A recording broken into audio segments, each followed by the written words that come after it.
Hello दोस्तों, कैसे हैं आप सभी का स्वागत है आपके अपने इस यूट्यूब चैनल हिंदी की बिंदी में। तो दोस्तों, आज हम बात कर रहे हैं आलोचक और उनकी स्थापनाओं के बारे में। तो काफ़ी दिनों से जो है काफ़ी विद्यार्थी जो चाहते थे कि मैं इस टॉपिक पे आप सभी को वीडियो बना के दूँ, तो चलिए आज हम इसी विषय पर जो है बात करते हैं कि आलोचक और प्रमुख जो आलोचक हैं और उनकी क्या क्या स्थापनाएँ हैं, इसी के ऊपर हम चर्चा करते हैं। तो सबसे पहले बात करते हैं आचार्य रामचंद्र शुक्ल जी की। तो एक बार बता दूं, यहाँ मैंने इन आचार्यों की जो है पुस्तकों की बात नहीं की है। तो अगर आपको इनके द्वारा लिखे गए जो आलोचनात्मक पुस्तकें हैं, तो उनके लिए अलग से वीडियो मैंने बनाया था आलोचक और आलोचनाओं के ऊपर।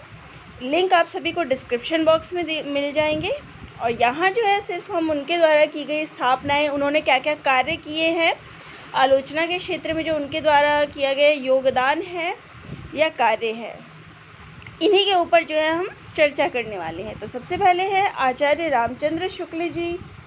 तो शुक्ल जी ने आलोचना के नवीन मानदंडों की स्थापना की है। तो उनके द्वारा जो है आलोचना के क्षेत्र में नवीन मानदंड जो है वो प्रयोग किए गए। मूल्य आधारित आलोचना पद्धति का विकास। तो उन्होंने जो है मूल्य आधारित पद्धति का विकास किया है। आलोचना पद्धति में लोक मंगल की भावना। तो उनकी जो रचनाएं हैं उसमें हमें लोक मंगल की भावना जो है ये शुक्ल जी के रचनात्मक काव्यों में हमें देखने को मिलता है।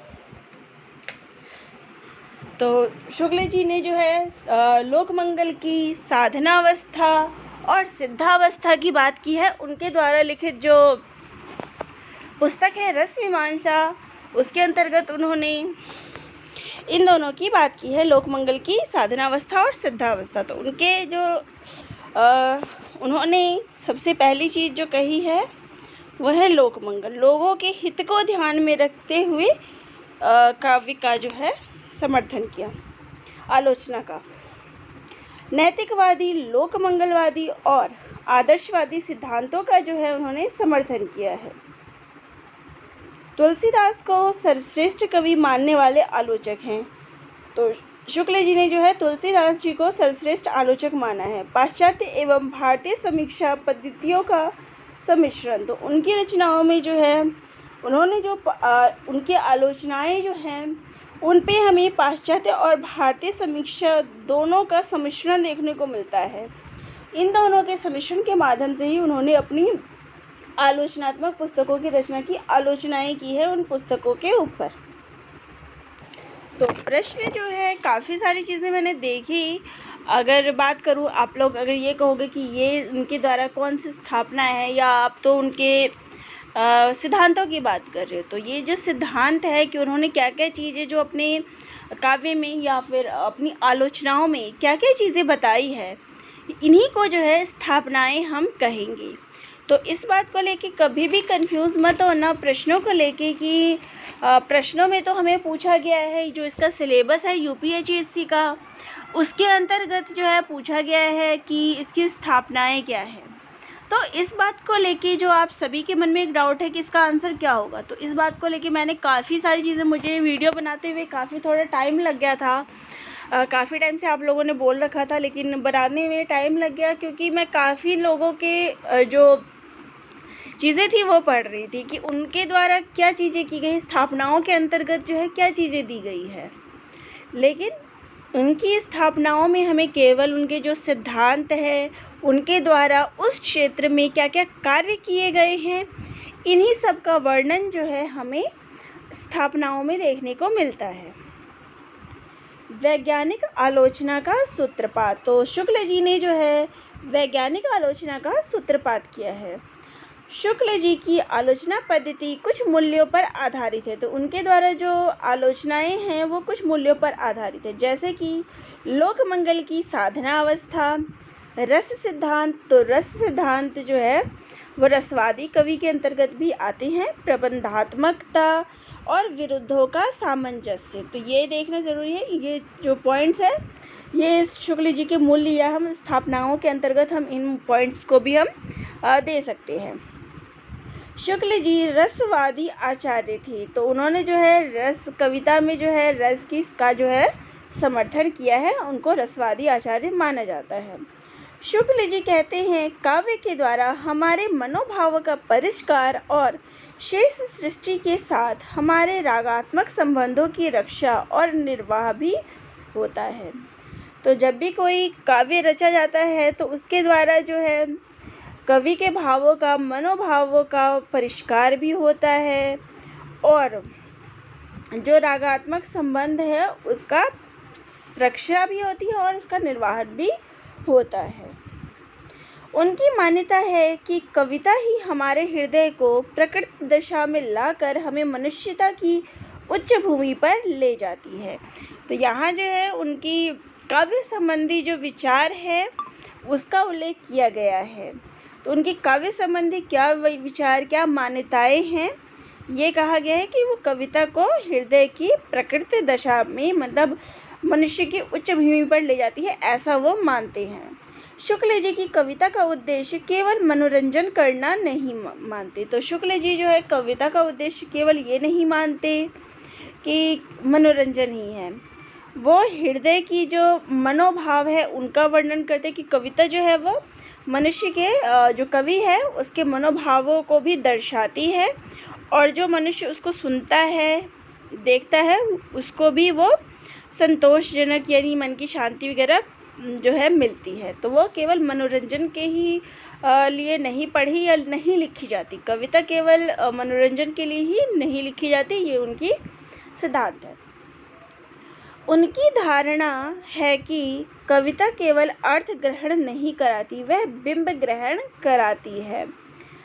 तो कविता जो है केवल अर्थ ग्रहण नहीं करती।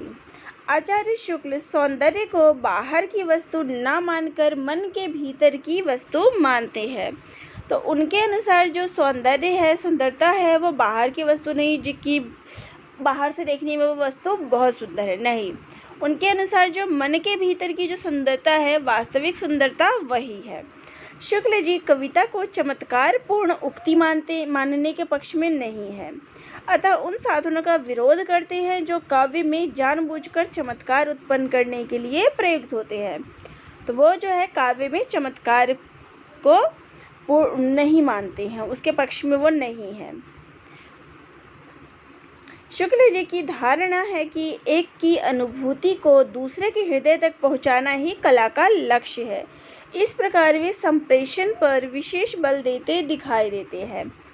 तो उनके अनुसार किसी भी काव्य का लक्ष्य ये है कि किसी कवि ने जैसे अगर कविता लिखी है तो वो अपनी अनुभूति को, अपने भावों को उस पर उकेरता है काव्य पे, लेकिन और दूसरों के हृदय तक अगर वो बात उसकी पहुंच जाए तो यही कला का जो मुख्य लक्ष्य है, इसी को कहा जाएगा। तो इस प्रकार संप्रेषण यानी एक से लेके ये बात जो है दूसरे तक पहुंचाना, यही उनकी कविता की जो है विशेषता उन्होंने बताई है कि जब तुम जो चीज़ वो कहना चाहते हो वही बात आगे दूसरे के हृदय तक पहुंचती है तो उसको जो है सही काव्य माना जाएगा। वे रसवादी आचार्य हैं, रस को काव्य की आत्मा मानने के पक्षधर्म हैं। तो काव्य में जो है रस को उन्होंने महत्वपूर्ण स्थान दिया है। शुक्ल जी काव्य में प्रकृति चित्रण को प्रमुख स्थान देते हैं। सच्चा कवि प्रकृति के कोमल, कठोर दोनों रूपों का चित्रण करता है। तो शुक्ल जी ने जो है काव्य में प्रकृति चित्रण को प्रमुख स्थान दिया है और सच्चा कवि वही है जो प्रकृति के दोनों रूपों को, चाहे वो कठोर हो, कोमल हो, हर तरह के रूपों का चित्रण अपनी कविता में करता है। काव्य की भाषा में चित्रोपमता, मूर्ति विधान की शक्ति, वर्ण विन्यास, नाद सौंदर्य एवं गुणबोधक शब्दों के प्रयोग पर वे बल देते दिखाई देते हैं। तो उनके अनुसार जो है काव्य की भाषा जो है वो चित्रपरक होनी चाहिए, उसमें मूर्त विधान होना चाहिए, वर्णों का सही प्रयोग हो, नाद सौंदर्य हो, गुणबोधक हो, इन सब चीज़ों की जब उसमें पकड़ होती है काव्य में तो बहुत ही सुंदर काव्य बनता है और इस चीज़ पर वो बल देते हैं। मूलतः रसवादी मूलतः रसवादी समीक्षक होने पर भी शुक्ल जी ने किसी कवि की समीक्षा में तत्कालीन परिस्थितियों, पूर्ववर्ती साहित्य परंपरा, मूल विचारधारा, भाव पक्ष एवं कला पक्ष आदि पर विचार किया है। तो शुक्ल जी ने जो है पाश्चात्य और भारतीय काव्यशास्त्र दोनों के समर्थक है, दोनों पर उन्होंने अपने विचार जो है प्रकट किए हैं। तो और अगर वो रसवादी समीक्षक है तो इसके साथ ही उन्होंने जो समाज की, ऐसा नहीं कि केवल उन्होंने काव्य के रस पर ही जोर दिया है। उनके अनुसार जो तत्कालीन परिस्थितियाँ आ रही है, साहित्य की जो एक परंपरा चली आ रही है, सब पक्ष पर उन्होंने काव्य में विचार किया है। शुक्ल जी में निर्णयात्मक समीक्षा की प्रवृत्ति पाई जाती है। तो शुक्ल जी जो है निर्णय लेने में सक्षम है और यही उनकी कविता में दिखाई देती है, उनके रचनाओं में। यहाँ काव्य नहीं आएगा, यहाँ उनकी रचनाएं जो है, उन्होंने जो आलोचनात्मक रचनाएं लिखी है उसमें निर्णयात्मकता समीक्षा जो है उनकी काव्य में दिखाई देती है। आचार्य शुक्ल जी की समीक्षक दृष्टि बड़ी सूक्ष्म थी। इसी के बल पर उन्होंने कवियों की उन विशेषताओं का उद्घाटन किया जिन्हें पहले के आलोचक उपेक्षित कर गए थे। तो शुक्ल जी जो थे,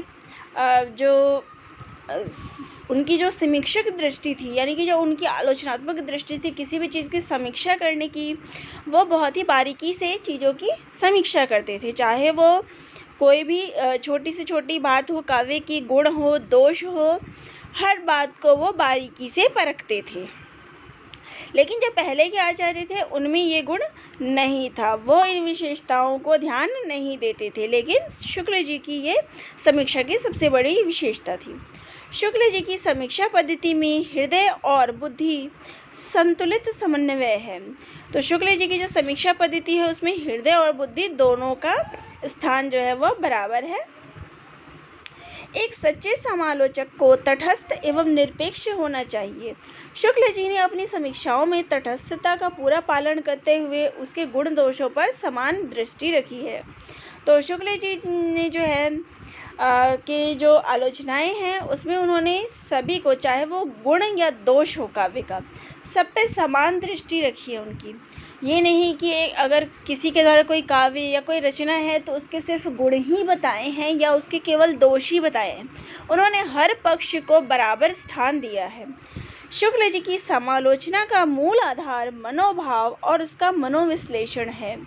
तो उन्होंने जो है समालोचनाएं जो है मूल मनोभाव और मनोविश्लेषण के आधार पर की है। आचार्य शुक्ल की आलोचना पद्धति में समग्रता एवं पूर्णता का गुण भी विद्यमान है। तो उनकी जो आलोचनात्मक पद्धति है उसमें समग्रता और पूर्णता विद्यमान है। शुक्ल जी ने सैद्धांतिक आलोचना के क्षेत्र में काव्य के सूक्ष्म सौंदर्य के उद्घाटन पर बल दिया।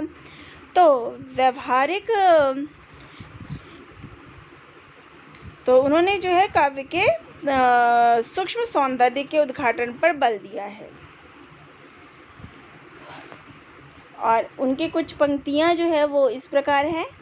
हृदय की अनुभूति ही साहित्य में रस और भाव कहलाती है।